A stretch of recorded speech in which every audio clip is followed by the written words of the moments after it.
Good evening. Good evening.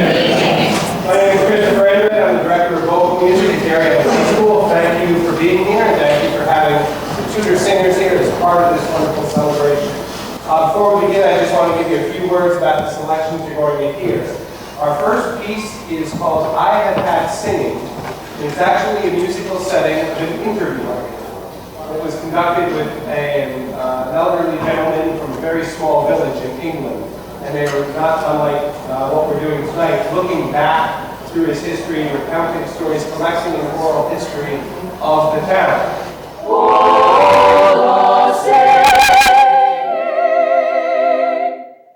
There was so much singing then, we all sang, and this was my pleasure too. The boys in the field, the chapels were full of singing, always full of singing. Here I lie, here I lie.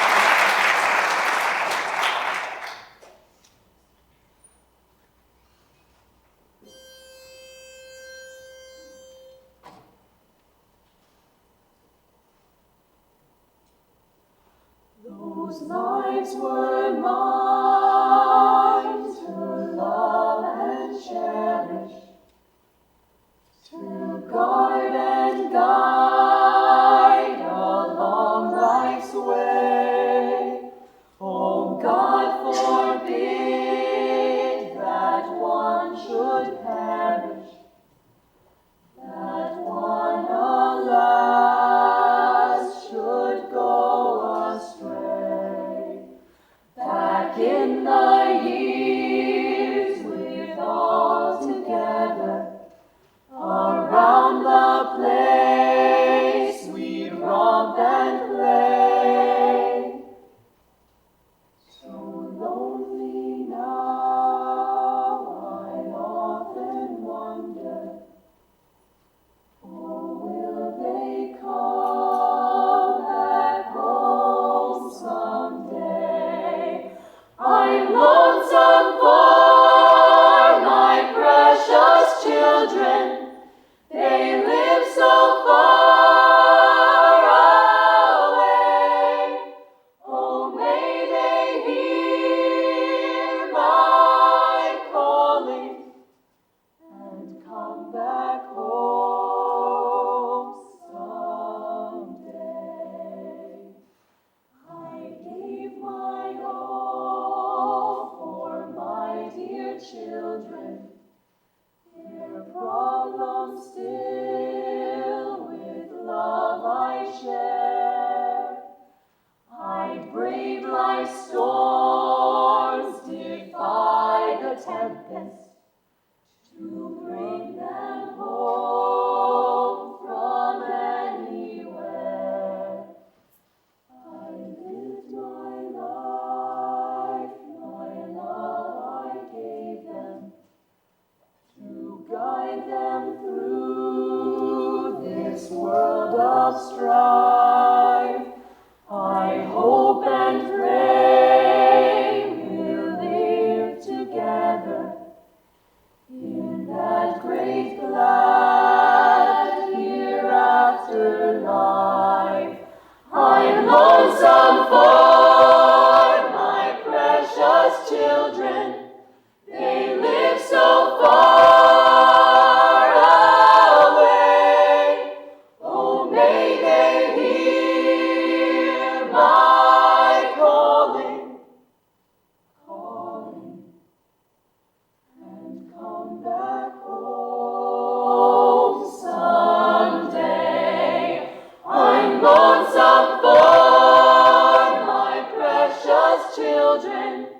They live so far away. Oh, may they hear my calling,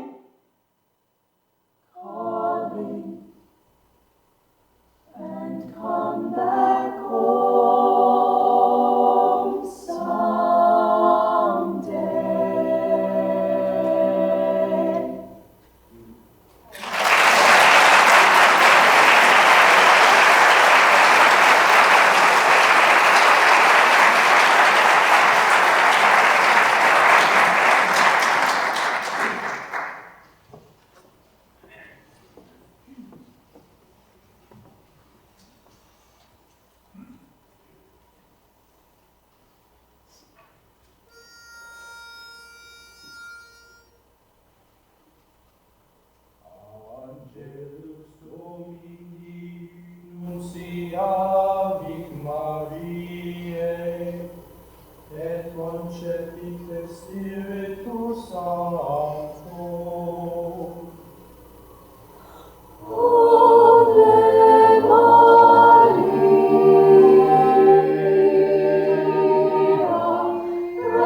Thank you very much, Chris and the Tudor Singers.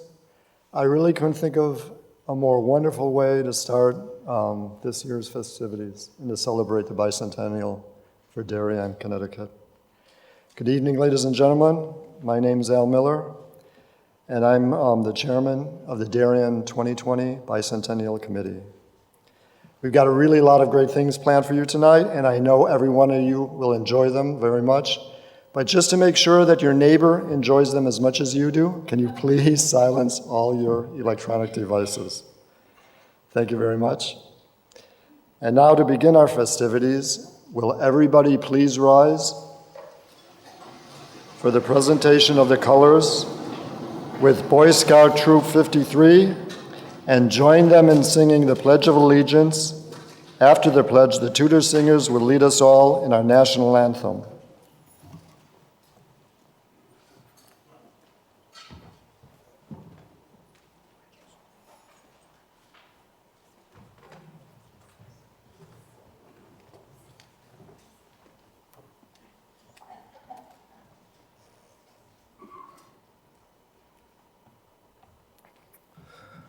Please place your hand over your heart. If you are in uniform, you may salute, and veterans can always salute, even when not in uniform. I pledge allegiance to the flag of the United States of America and to the republic for which it stands, one nation, under God, indivisible, with liberty and justice for all. Oh, say, can you see by the dawn's early light what so proudly we hailed at the twilight's last evening, whose broad stripes and bright stars through the perilous fight o'er the ramparts we watched were so gallantly streaming, and the rockets' red glare, the bombs bursting in air, gave proof through the night that our flag was still there. Oh, say does that star-spangled banner yet wave o'er the land of the free and the home of the brave?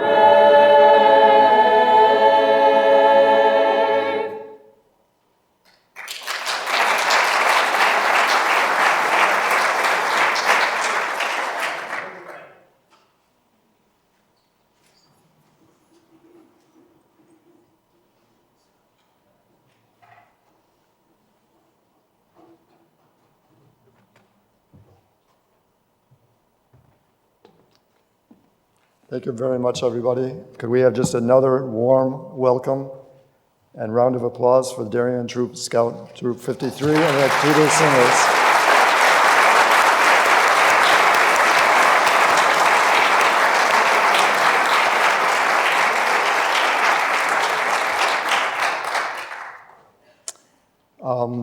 So we're going to wait just a few minutes while the Tudor Singers and Boy Scout Troop 53 go to the back.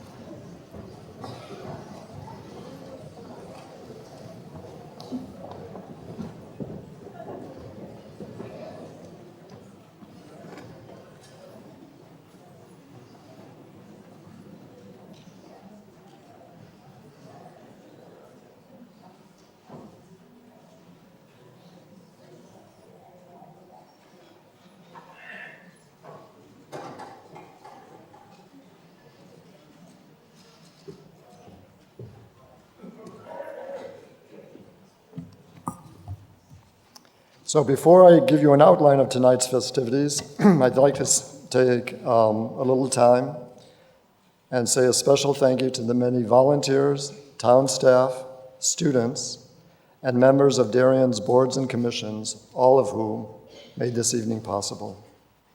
And I'd especially like to single out the dedicated members and volunteers of the 2020 Bicentennial Committee. The town of Darien's 200th anniversary has been recognized by Governor Ned Lamont and U.S. Congressman the Honorable Jim Hines, with two official proclamations, which I'd like to present to you now. First, from His Excellency Ned Lamont, Governor of Connecticut. On behalf of the state of Connecticut, I, Ned Lamont, Governor, take great pleasure in recognizing the town of Darien on the occasion of its bicentennial. For 200 years, Darien has been a strong and independent voice among the 169 towns of Connecticut. The 200th anniversary of Darien will celebrate 200 years since the town's incorporation in 1820. Darien residents have accomplished much over the years, home to highly accomplished professionals in business, entertainment, medicine, journalism, arts, and many other fields. Darien has truly raised the standards of excellence in our state. Therefore, I, Ned Lamont, Governor of the state of Connecticut, do hereby officially convey honor and recognition upon the town of Darien, the state of Connecticut. And now from the Honorable Jim Hines, 4th Congressional District of Connecticut, a certificate of special recognition presented to the town of Darien bicentennial celebration. From its beautiful beaches to extraordinary people, Darien has built a rich community that many people are proud to call home. So I have to thank you, Ned Lamont and Jim Hines. Now we have a special debt of gratitude to 3 Darien High School students, Charlie Callery, Will Henry Harmon, and Kelly Niederreither. These students, under the leadership of our student liaison, Sarah Lexarkina, collaborated to create the town's official bicentennial logos, which you'll be seeing around town if you haven't already, throughout the year and on its official 2020 merchandise. Charlie, Henry, and Kelly, they're here in the audience. Can you please stand up and take a bow? And thank you for your talents.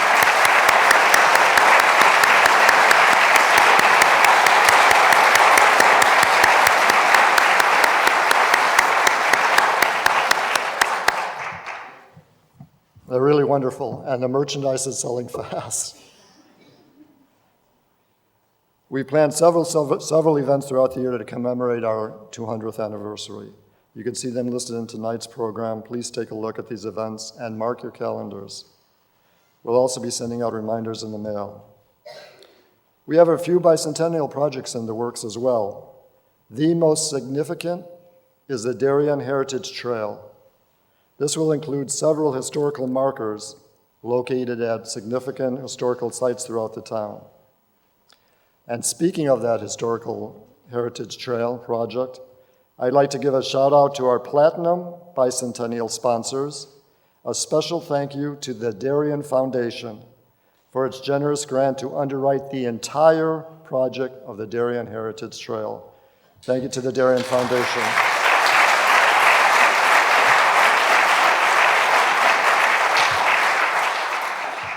And also a special thanks to our diamond sponsor, the town of Darien. The town of Darien was our first sponsor. They supported us in the beginning, and they really lent a critical hand to jumpstart all these activities, especially tonight's festivities. And we have gold sponsors, Baywater Properties, Crestwood Advisors, the DR Bank, Hollow Tree Self-Storage, and the Water's Edge at Giovanni's. Our silver sponsor is Rand Insurance, and our bronze sponsors are Barrett Bookstore and Brown Thayer Shed Insurance Agencies. These sponsorships are instrumental in helping us celebrate Darien's bicentennial with great events and great programs. So please, can we give a big round of applause to all our sponsors?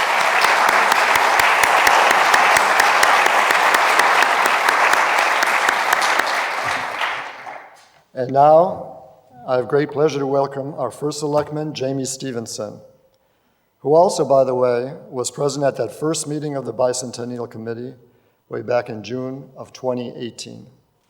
She's been a steadfast supporter of the 2020 celebrations ever since.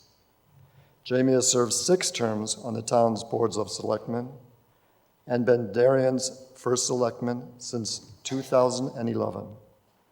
In addition to leading our town, Jamie's a rising star in the state's Republican Party, and in 2018, she pitched her hat in the race for the lieutenant governorship. She holds leadership positions with several regional and state organizations, including as chairman of the Western Connecticut Council of Governments, the Southwest Region Metropolitan Agency, and the Connecticut Interlocal Risk Management Agency. Jamie's originally from Reading, Pennsylvania, but has lived in the town since 1991. And with her husband of 32 years, John Stevenson, the couple has 5 children and 1 grandchild. Jamie has a BS degree in telecommunications and business management from Arizona State University, Walter Cronkite School of Communication. And she has worked also for Standard & Poor's Corporation as Vice President, Asset Bank Finance. So please join me in giving a warm round of applause for our first selectman, Jamie Stevenson.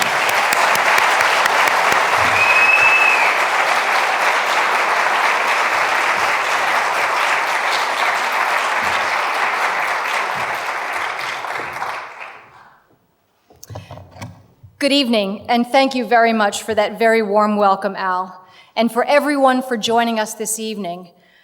Happy 200th birthday, Darien.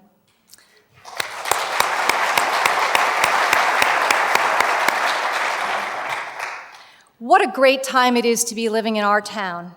And while I've been so privileged to be your first selectman for 8+ years, I'm doubly pleased to hold this honored position during our 200th birthday year. For many wonderful reasons, 2020 is bound to be a year that will live on in our collective memories for years to come. I want to extend my profound gratitude to the members of the 2020 Bicentennial Committee, the Monuments and Ceremonies Commission, our community supporters and sponsors, town staff, and especially the students who contributed to this enormous undertaking to plan our Bicentennial Year celebration. You've all done a tremendous job, and on behalf of the entire community, we thank you. There's one individual who deserves special recognition this evening. Al Miller, chairman of the Bicentennial Committee. It is because of Al's strong leadership and tireless efforts that we are kicking off our year of celebration tonight. Thaddeus Bell would blush with pride, Al. So please join me in giving Al Miller a big round of applause.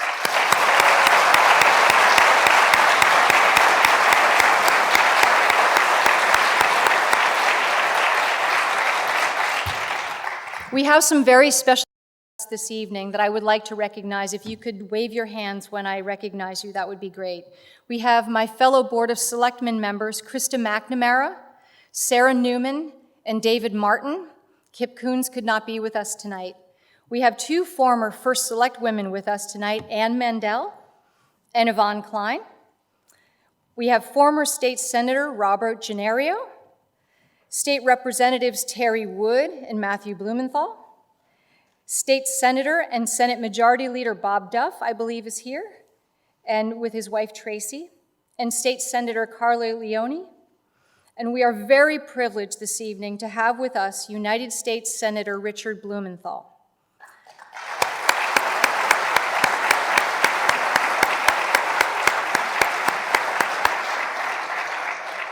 And of course, our honored guests, and one of the reasons why I'm sure that you came this evening to hear Scott Pelley with his wonderful wife and friend of mine, Jane Pelley.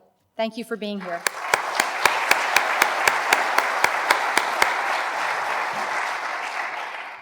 So when we think about Darien's history, over 300 years in the making, when the first brave families settled this area in the 1680s, there's a thread that runs through the tapestry of our history all the way to present day, a thread of resilient, independent, and can-do spirit centered around the love of family and community.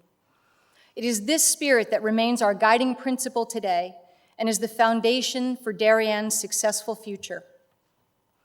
We have some fine examples of that spirit illustrated right here with this lovely WPA mural around the Town Hall auditorium. It's people like this man, Reverend Moses Mather, the minister of the First Congregational Church who led the community during the Revolutionary War.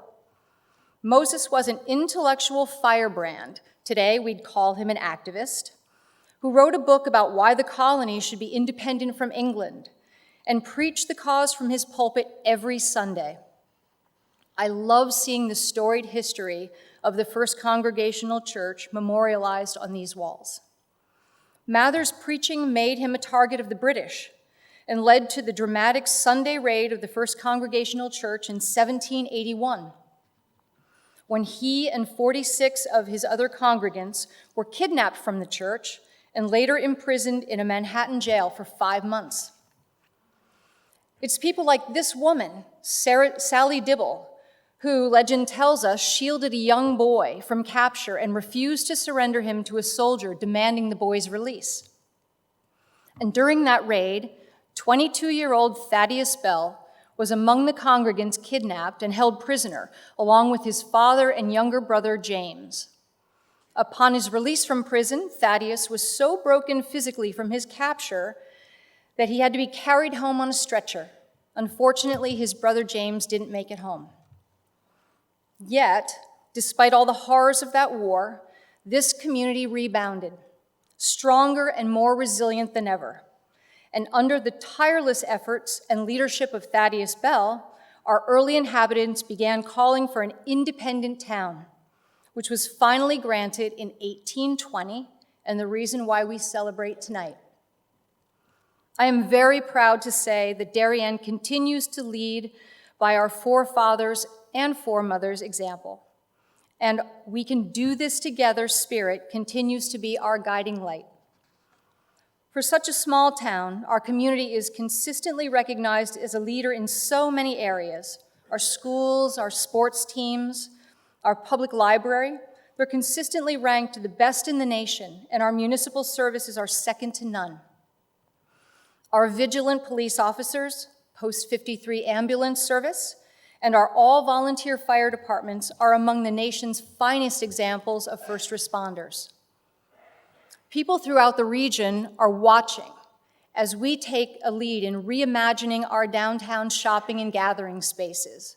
We know that the success of our small businesses lift up our entire region. We understand that our environment and our open spaces deserve our care and protection. Darien has a rich maritime history, and we are leaders in good stewardship of the Long Island Sound. Our residents, faith communities, and local nonprofits like the Darien Community Foundation, Person to Person, and the Community Fund of Darien continue to lend a generous helping hand to our neighbors in need. And, like Benjamin Fitch, our town's very first philanthropist and one of our greatest patriots, who created the nation's first home for veterans here in Darien on Norotan Avenue during the Civil War, we make honoring those who fight for our freedom our highest priority. Which brings us back full circle to the foundational stories of our town's history depicted so wonderfully on the walls around us. I think it's fitting that our town's bicentennial lands in the year 2020, a time of clear vision. You know, during their lifetimes, these local heroes who came before us didn't know how their actions would be viewed or whether they would even make a difference.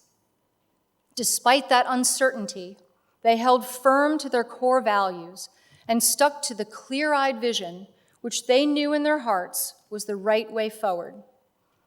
I'm confident, as we also head into our collective futures as a community, that if we continue to draw from their example, continue to hold fast to the same independent, can-do spirit of courage, of volunteerism, of generosity, and of helping our neighbors, that we will draw strength from one another to forge ahead confidently and as a positive example of all of those who follow us. Who knows, 100 years from now, Darianites may once again gather in this same place to celebrate the town's tricentennial. I have no doubt if we firmly resolve to stick to our core values, that future residents will say that we too lived up to the examples of Moses Mather, Sally Dibble, Thaddeus Bell, and Benjamin Fitch. For right now, though, let's officially kick off Darian's 200th birthday and celebrate our history, our present, and all that we can become together. Happy birthday, Darien.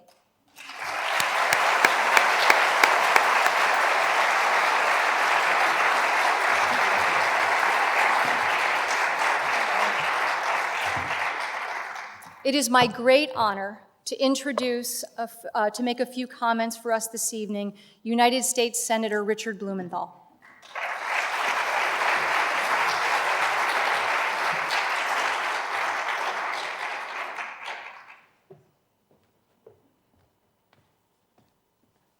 Thank you so much for those wonderful remarks, First Selectman Stevenson. Thank you to Al Miller for all the work that you and your group have devoted that is only really beginning tonight. Thank you to Scott Pelley for speaking to us. I don't mean any disrespect to the speakers, but I think one of the most memorable aspects of tonight is the singing. And thank you again to the high school Tudor singers.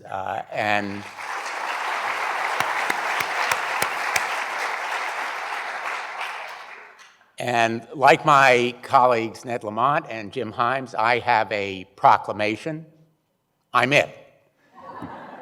I do have a certificate of special recognition, which I will present at another of the occasions celebrating the bicentennial, if I'm invited back.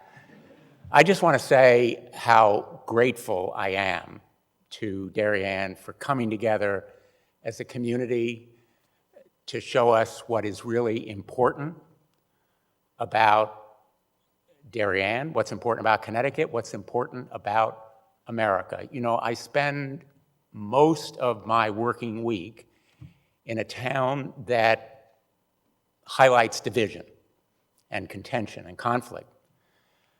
Darien has always shown, as long as I have known it, that it is great in its libraries, its schools, its sports teams, its faith communities, and its charitable organizations, but most of all in its shared values of community. It has always come together, put aside differences to accomplish what people need. And that's really the fiber, what is so extraordinary about Darien, not just its history, but about its present.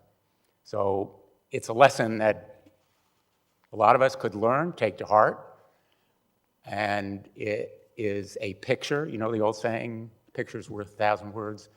It is a picture that is worth 1,000 of my words and that I will take back to Washington, D.C. and tell my colleagues about this great community. I first came to know it when I was a state senator some 3 decades ago, before I became Attorney General and before I became a U.S. Senator, and I have always admired and cherished that shared sense of values and community.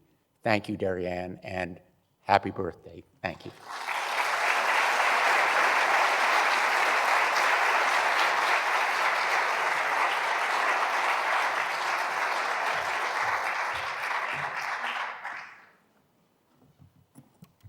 Thank you very much, Senator. And thank you also for the tireless support you give throughout the years to all our Darien residents. Can we have another round of applause for Jamie Stevenson and Senator Rachel Blumenthal?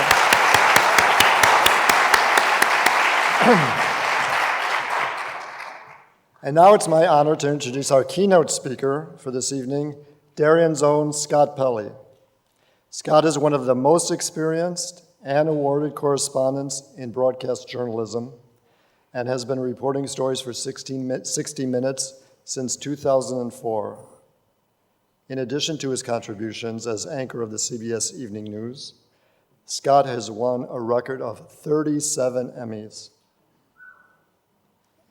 I know, it's unbelievable.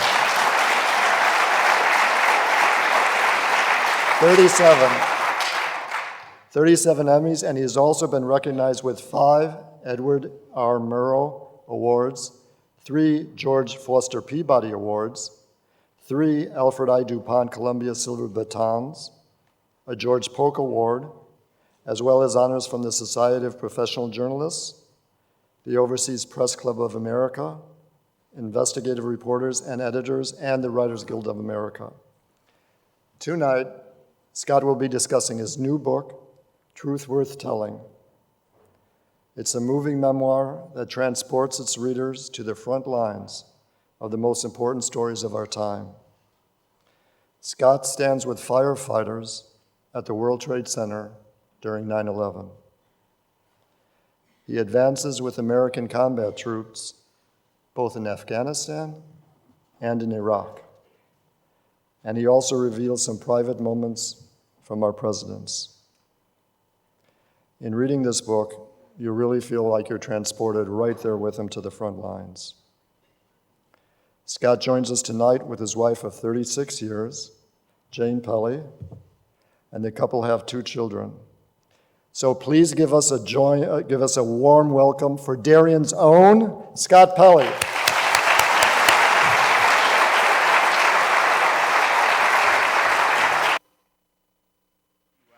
Thank you.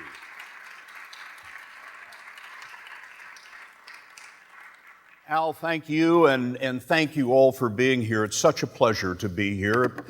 First of all, I travel all over the world speaking, and this time I just had to drive a few blocks. So that was certainly a highlight for this particular event here tonight. It's so great to see so many friends here and so many people who work hard every day to make Darien the community that we all love. I've learned something tonight about public speaking. Never follow the Tudor singers.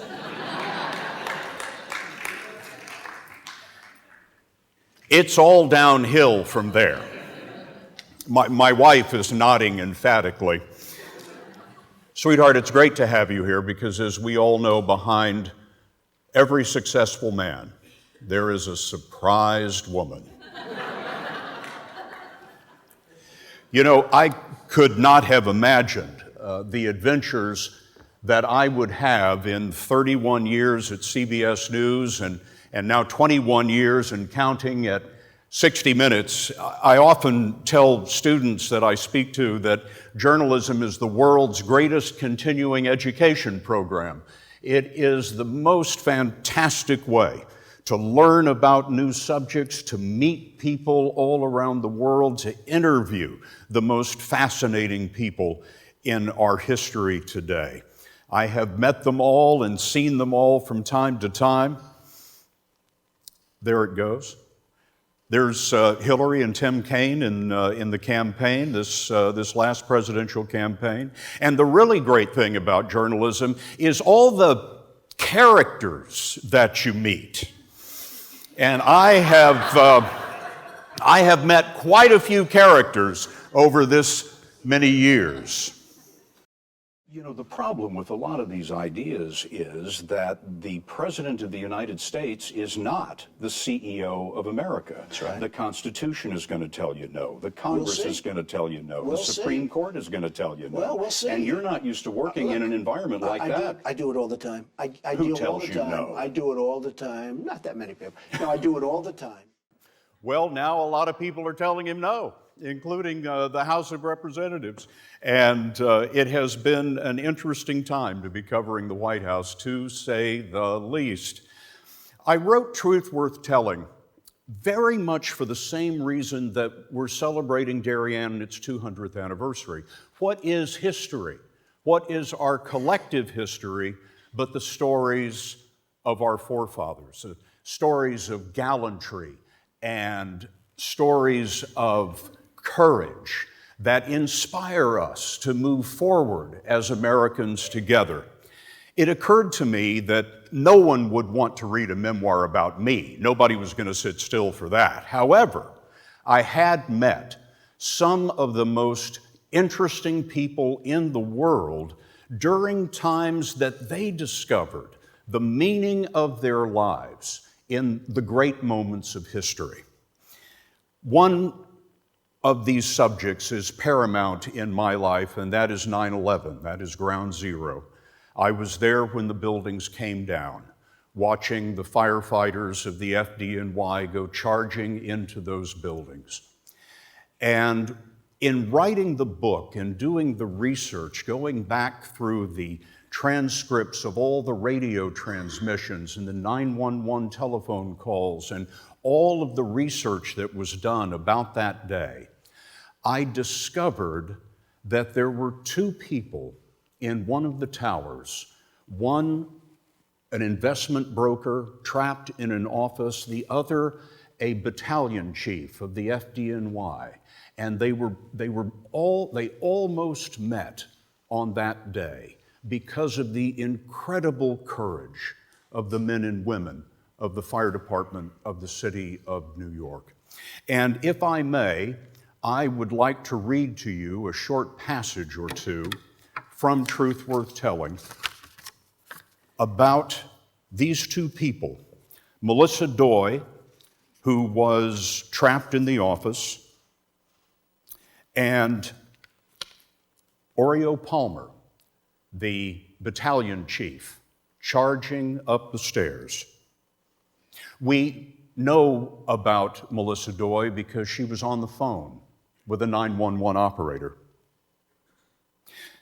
At the moment the 911 operator answered her call, Doy can be overheard nearing the end of the Hail Mary prayer. Holy Mary, Mother of God, pray for us sinners now and in the hour of our death. 911 operator, good day. I'm on the 83rd floor. I'm on the 83rd floor, Doy shouted into the phone. The nose of United Flight 175 had hit 2 floors below her. Part of the right wing ripped into Doy's 83rd floor. The 24-minute conversation between Melissa Candida Doy and a 911 operator is among the few in which we have the caller's words. Ma'am, how you doing? The operator speaking to Missy Doy was a woman. Listening to the recording, I suspect she's middle-aged and experienced. Are you going to be able to get somebody up here? Doy asked. I'm struck by the youth in Doy's pleading soprano. Of course, ma'am. We're coming up to you. Well, there's no one here yet, and the floor is completely engulfed. We're on the floor, and we can't breathe, and it's very, very, very hot. The operator was right. There was a firefighter rising toward Doy. Chief Oreo Palmer of Battalion 7 was well known for his unusual first name, which, of course, earned him the moniker Cookie.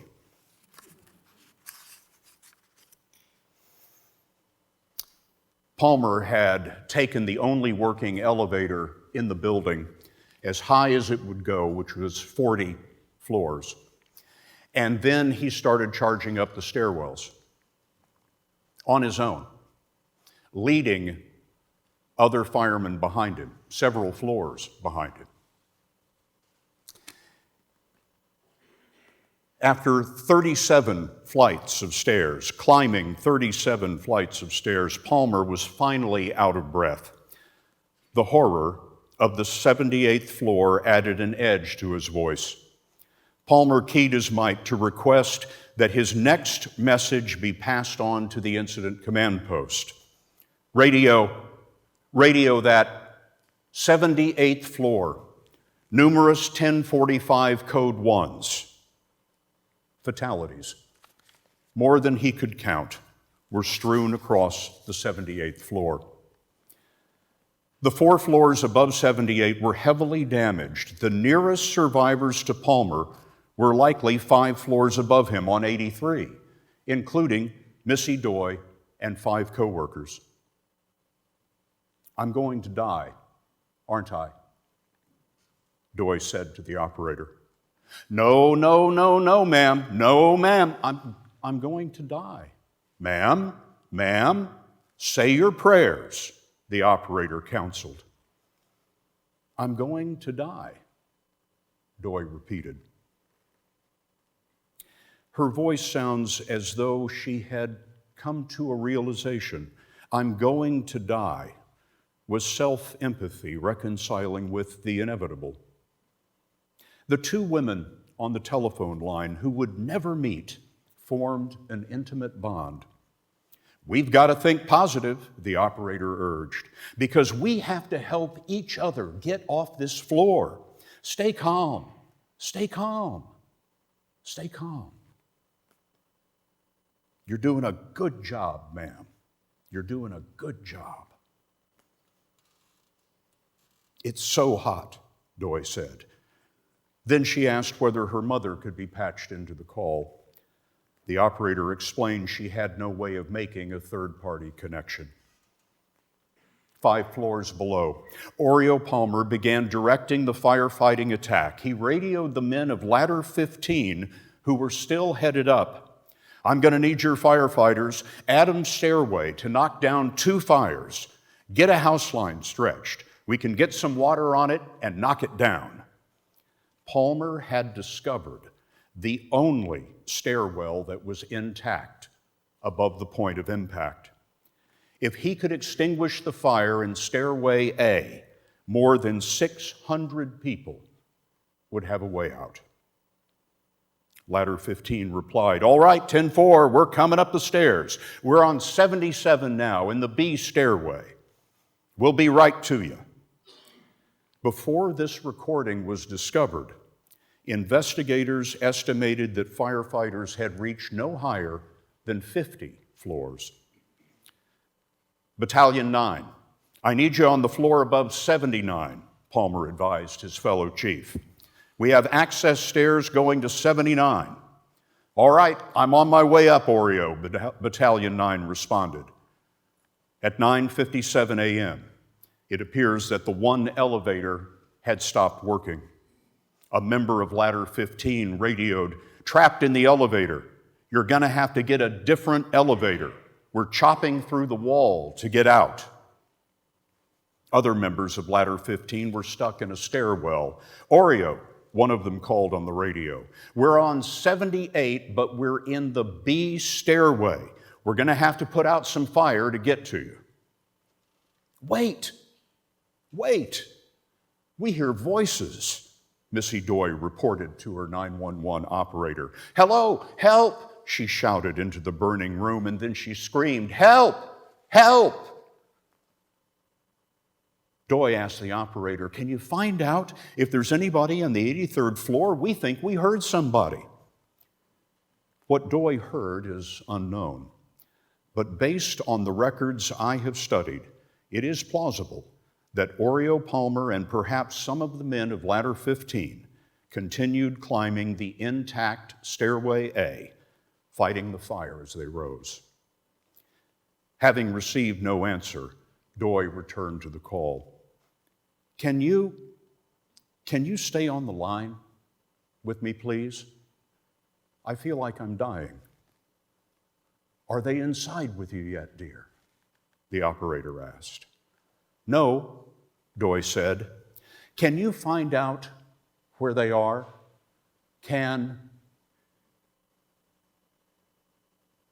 That was Missy Doy's last word. By my count, the operator called her name without response more than 60 times over the next 13 minutes. When I arrived at the World Trade Center towers, I wasn't there very long when I noticed, you remember the big television mast on top of tower number 1. It looked like it was ticking back and forth like a metronome, and I thought, well, that can't be. I thought it was the heat torturing the light. But as soon as I thought that, the building began to come down. You may have heard people describe seeing catastrophes as if they unfold in slow motion. Well, I'm here to tell you that that is exactly what happens. In my mind's eye, I saw one floor collapse and then stop, another collapse and then stop, and so forth. Of course, what everyone saw on television was the building racing down to the ground with heartbreaking speed. I don't know how I got there, but the next thing I remember is I'm on my knees in the middle of West Street, calling out to God. I said out loud, "Lord, take them all with no pain." I don't remember getting up. The next thing I do remember is running as fast as I could as this enormous conflagration erupted behind me with the sound of steel hitting the street. After a certain number of blocks, I turned around and walked back into what we would later call Ground Zero, and contributed to what was 96 hours on the air for CBS News. No breaks, no commercials, all day, all night, for 96 hours. This is the value of journalism in our society, especially in times of crisis. The American people need clear, accurate information. Many people devoted themselves to that on that day. As I was writing the book, it occurred to me that I should ask the question, why did they do it? 343 members of the FDNY were killed in 90 minutes. It is the largest loss of life of any emergency service in the world in a single incident. Why?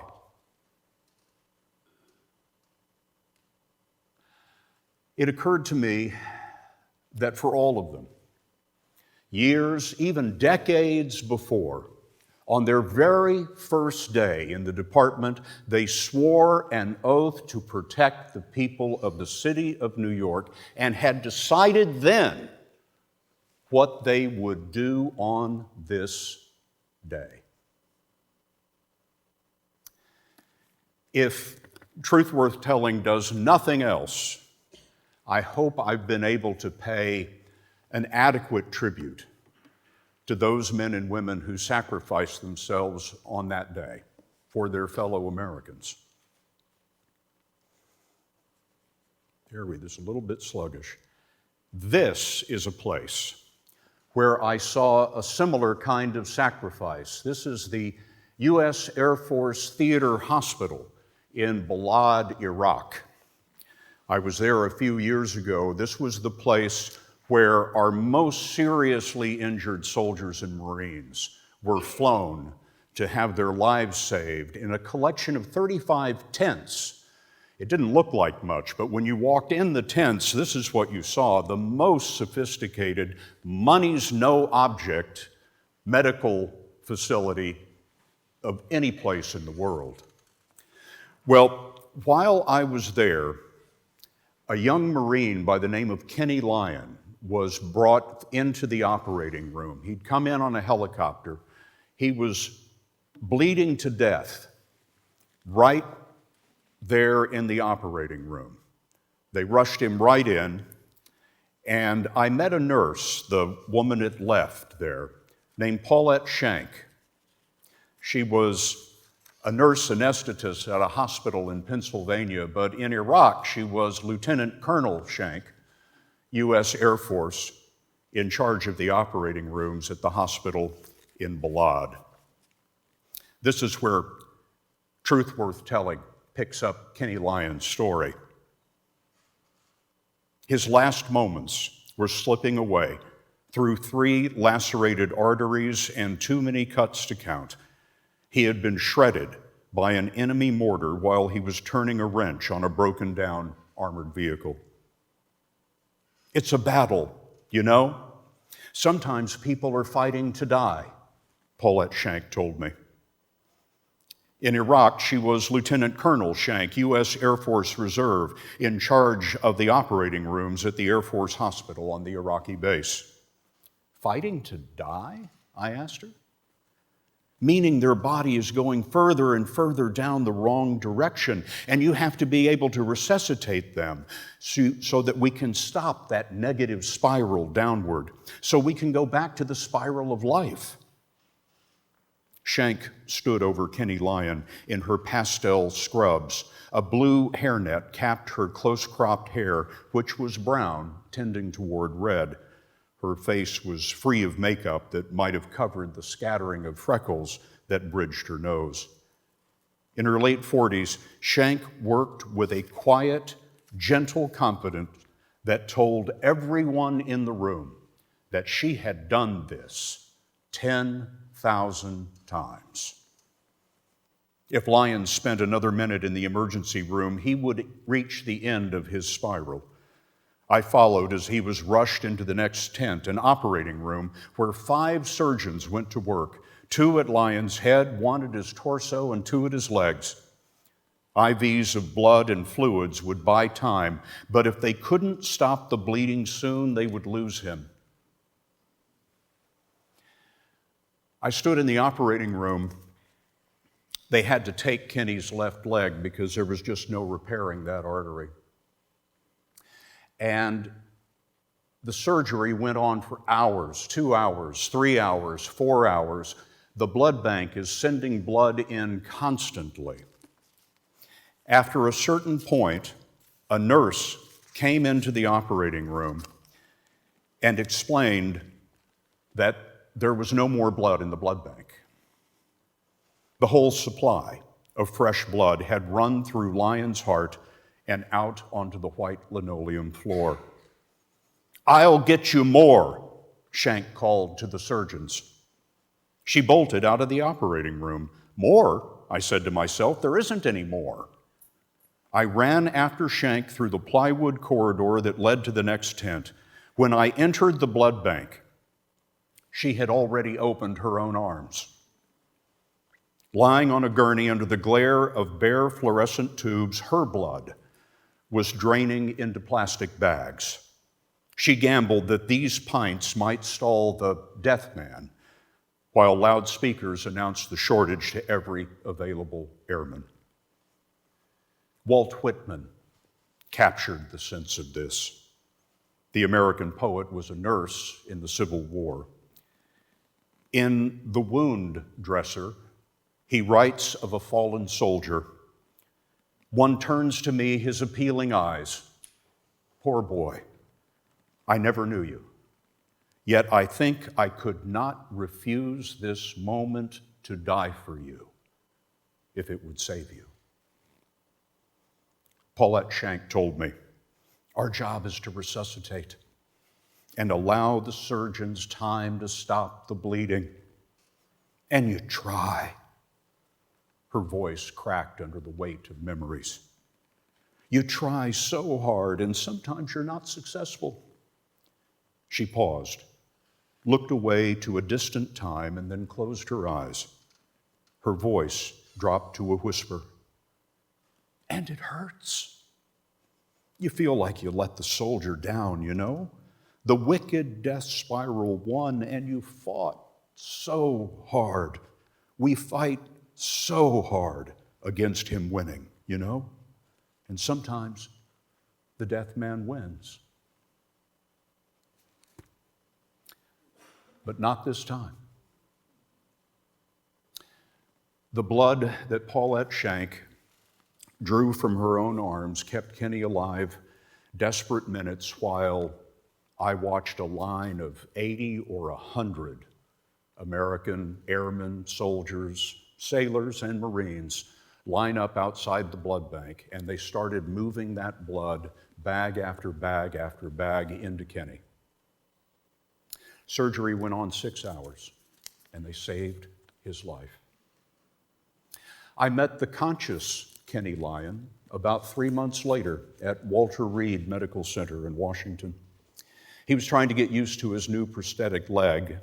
He'd lost part of his tongue. He was still pockmarked with all kinds of scars. And I sat with him and I said, "So Kenny, how's it going?" And he said, "It's going great."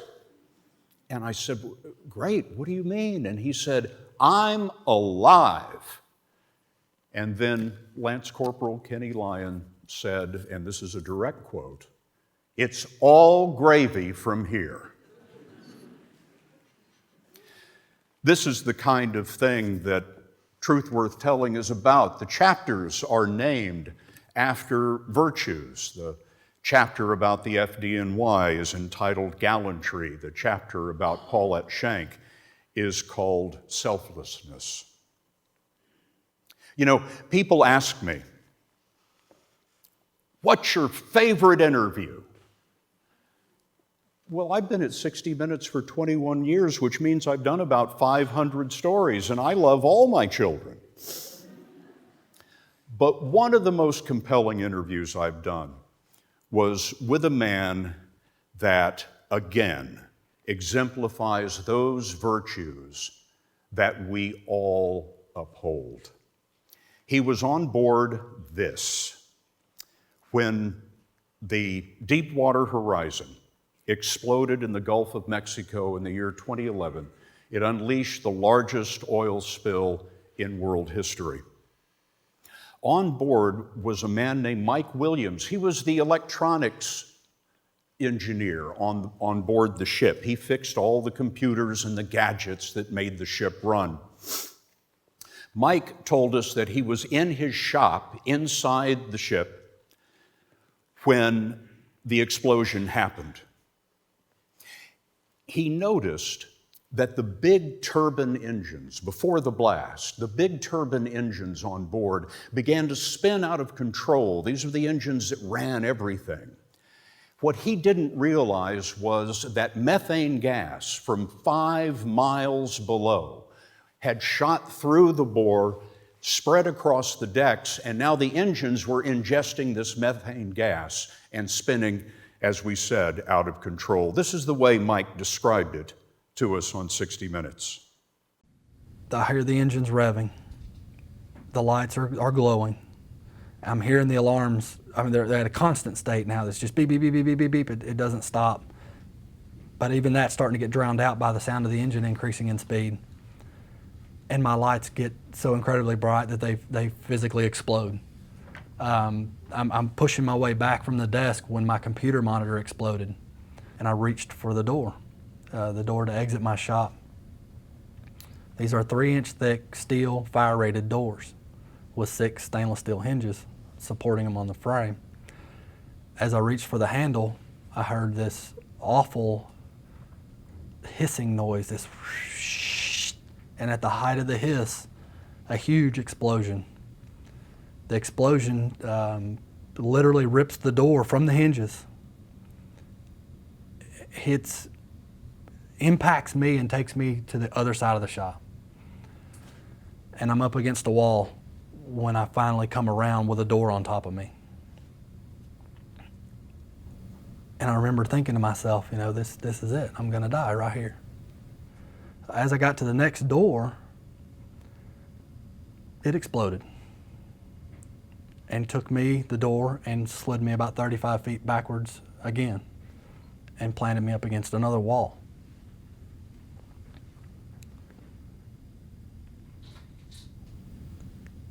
At that point, I actually got angry. I was mad at the doors. I was mad that these fire doors that are supposed to protect me are hurting me. These fire doors are trying to kill me. And at that point, I made a decision. I'm going to get outside. I may die out there, but I'm going to get outside. Every Sunday morning, they practiced the lifeboat drills on the ship. And they did that, of course, to make sure that everyone would get off safely in an emergency and no one would be left behind. Well, Mike Williams got outside. He got up on the deck and discovered that all the lifeboats were gone. He's on the deck with several other crew members, including a young woman by the name of Andrea. I remember looking at Andrea and telling her, or looking at her and seeing that look in her eyes of she had quit, she had given up. And I remember her saying, "I'm scared." And I said, "It's okay to be scared. I'm scared too." She said, "What are we going to do?" I said, "We're going to burn up or we're going to jump." And she said she couldn't jump. I remember telling her, "If you don't jump, I'm going to throw you. We have to get off of here. We can't stay here." How far is it to the sea? Maybe 90 feet, 100 feet. It's a long ways. I remember closing my eyes and saying a prayer and asking God to tell my wife, little girl, that Daddy did everything he could. And if I survive this, it's for a reason. I made those 3 steps and I pushed off the end of the rig. And I fell for what seemed like forever. A lot of things go through your mind. He and Andrea were wearing life jackets. They hit the sea, only to discover that there was so much oil and gas in the water that the water was on fire. And they were sure that they were lost then. But as Mike told me, after just a few moments in the water, he heard, "Over here, over here." Fishing boats. Dozens of fishing boats in the middle of the night. No one called them, no one sent them. They saw the explosion in the distance and raced across the sea to aid their fellow mariners in the greatest American tradition. Mike and Andrea and several other crewmen were able to get on board the fishing boats and make it to safety. When we did that story, the sea was still filling with oil. You'll recall that the oil spill went on for weeks and weeks before it could be brought under control. And Congress, both the House and the Senate, were having hearings to try to figure out what was going on, and they were not getting many answers from the people who owned the rig or the oil company that was involved. And so we did a story with Mike Williams about the things that we had learned that had contributed to the accident. That, of course, ran on Sunday night. The next morning, both the Senate and the House were having hearings trying to get some answers. The witness that day was Ken Salazar, who was the Interior Secretary, and as Interior Secretary, he had authority over offshore drilling. This is what happened in both chambers the Monday morning after the 60 Minutes story. Last night I saw the rerun of in fact I saw it 3 times. Mike Williams on 60 Minutes, I'm sure all of you saw that. I did not watch the 60-minute episode that you referred to. The 60 Minutes did a piece, as is so often the case, that I thought was really interesting. We hear on 60 Minutes what we couldn't hear from industry witnesses. I don't know if you had the chance to see the 60 Minutes, call it expose. I did not watch the 60-minute program. Goodness. I watched 60 Minutes on Sunday. I did not watch it because I have been working on the Gulf incident nonstop, so I did not This is the Gulf incident we're talking about. So the moral to that story is, don't miss 60 Minutes. Right, Senator? No one in the Senate or the House misses 60 Minutes.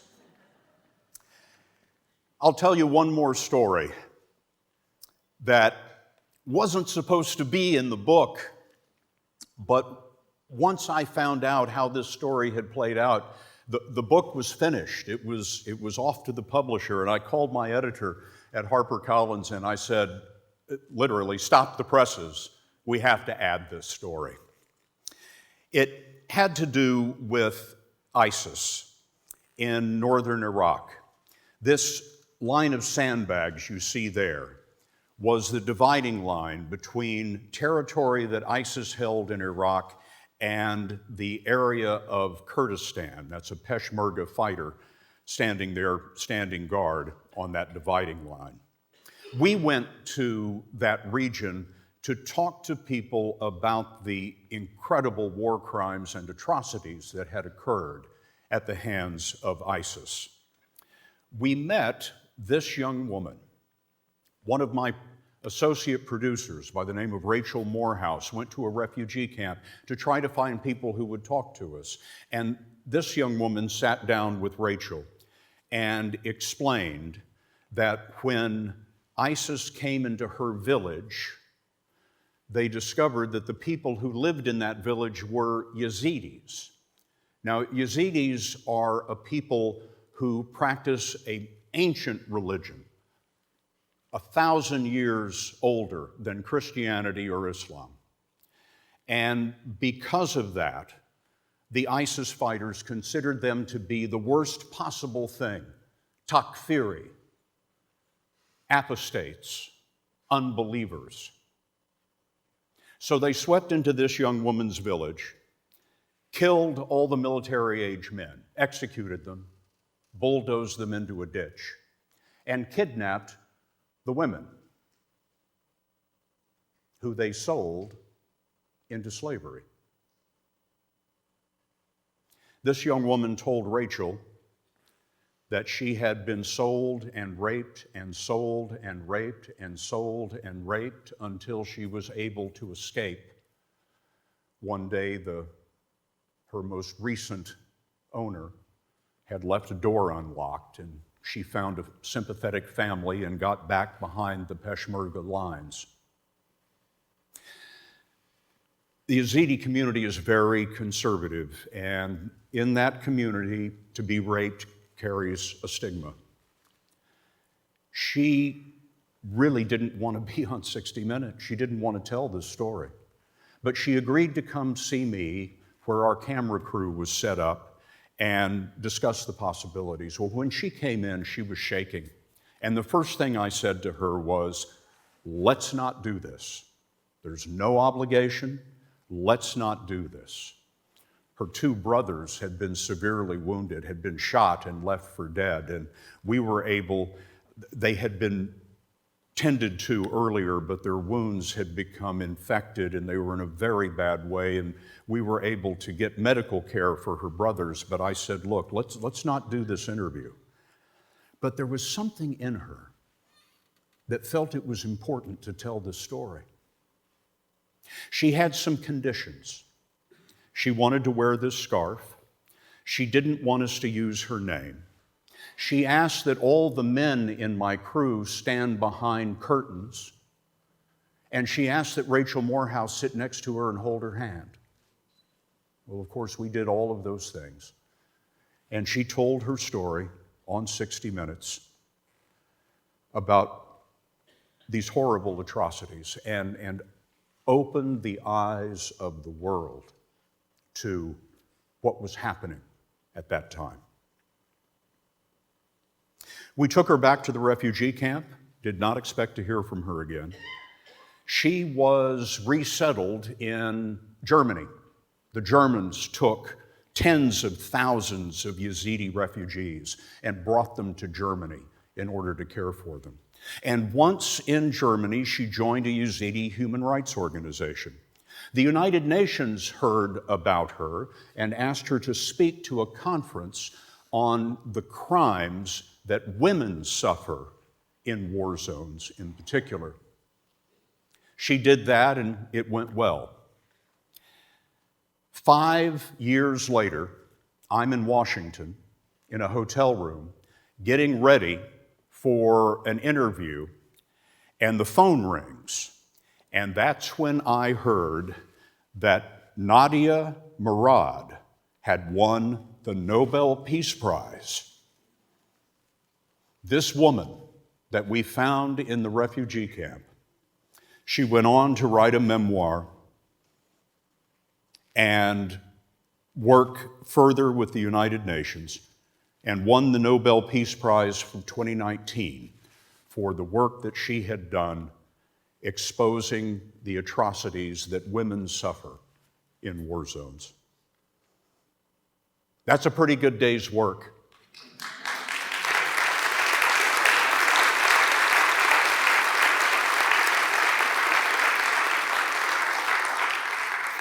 Nadia is now working with the human rights lawyer Amal Clooney, trying to get the world and the United Nations behind an effort to have war crimes trials for the perpetrators in Iraq.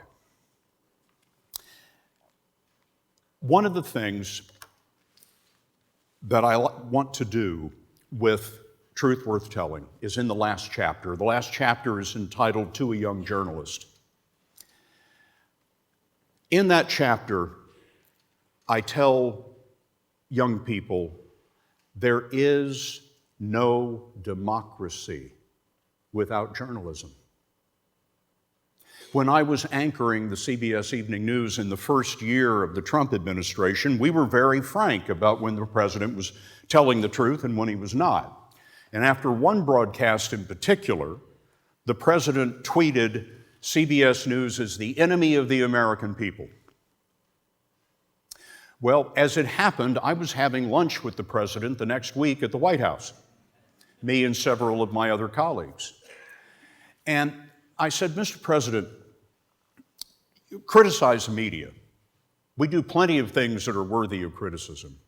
But this enemy of the American people rhetoric, that worries me because I'm afraid somebody, some poor deranged person will commit violence, will go into the local weekly paper or a local radio station and shoot the receptionist because she's the enemy of the American people." The president paused for a moment and he looked back at me, and this is a direct quote. The president said, "I don't worry about that." Now, I was wrong, of course. It wasn't his hateful rhetoric about the media. It was his hateful rhetoric about immigrants that caused a gunman to walk into a Walmart in El Paso, Texas, last August and murder 22 people because they were Hispanic. And in the gunman's mind, if they were Hispanic, how could they be Americans?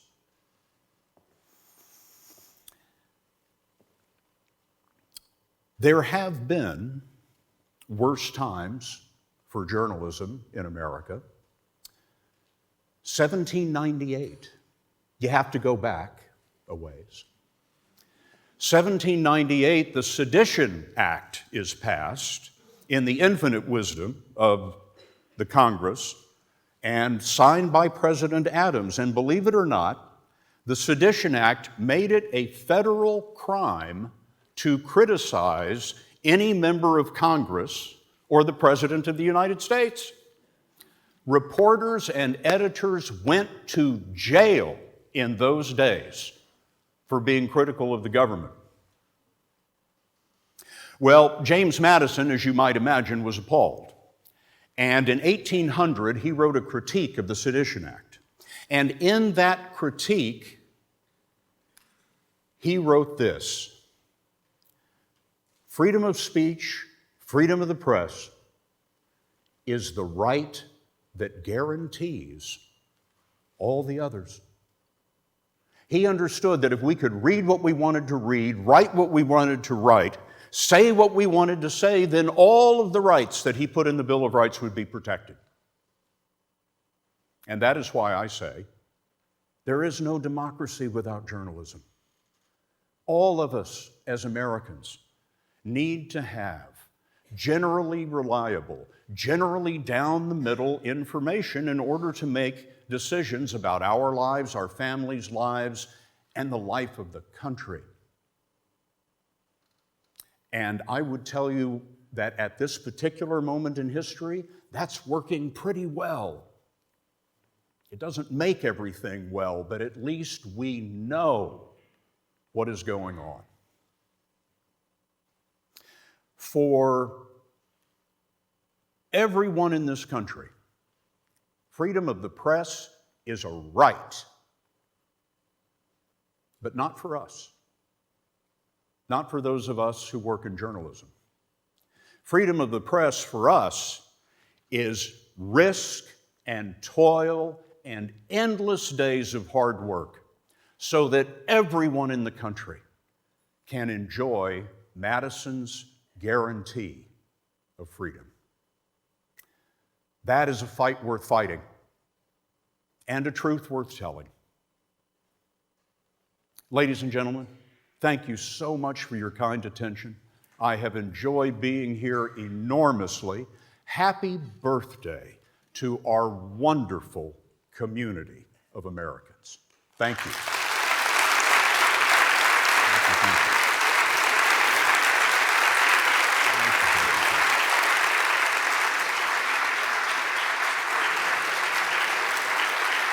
Thank you, Al.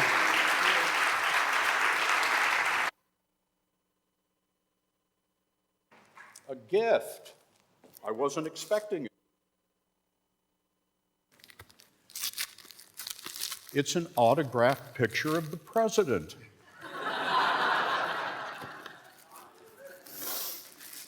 Oh, it is a cutting board, I believe, or an instrument of corporal punishment. And it's endorsed by the Darien Historical Society, so I thank you very much. Thank you, Al. Thank you for your hospitality. Thank you. I am grateful. Thank you, everyone. Thank you. Thank you so much. Appreciate you. Wow. I don't know what to say. Unbelievable. Thank you, Scott, for those memorable and moving words. It was unbelievable. On the entire town of Darien, I really thank you. We're so honored to have you celebrating us this evening. Can we have another round of applause for Scott?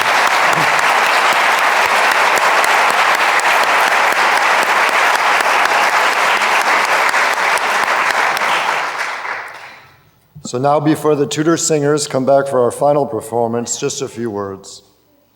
At the close of the celebration, we'll be having a book sale and a book signing with Scott in the front entryway, and we'll also be selling official 2020 merchandise at that location. Those of you who have tickets to the cocktail reception, and I'm sorry folks, but this event is sold out now, you may go to the Darien Arts Center through these doors on either side of the stage, there and there. Not to worry if you've parked out in front. At the end of the reception, you can come back up those flight of stairs, through those doors, and out the main entrance. And for those who require an elevator assistance, you can see Martha's team in back there. She's waving the flag. If you'd like to see use an elevator, it's straight back there and then to your left. I think that covers just about everything tonight. So now, let's welcome back the Tudor Singers for a closing song and a round of happy birthday to the best town in the USA. Now the Tudor Singers up in the balcony. Take it away, Chris.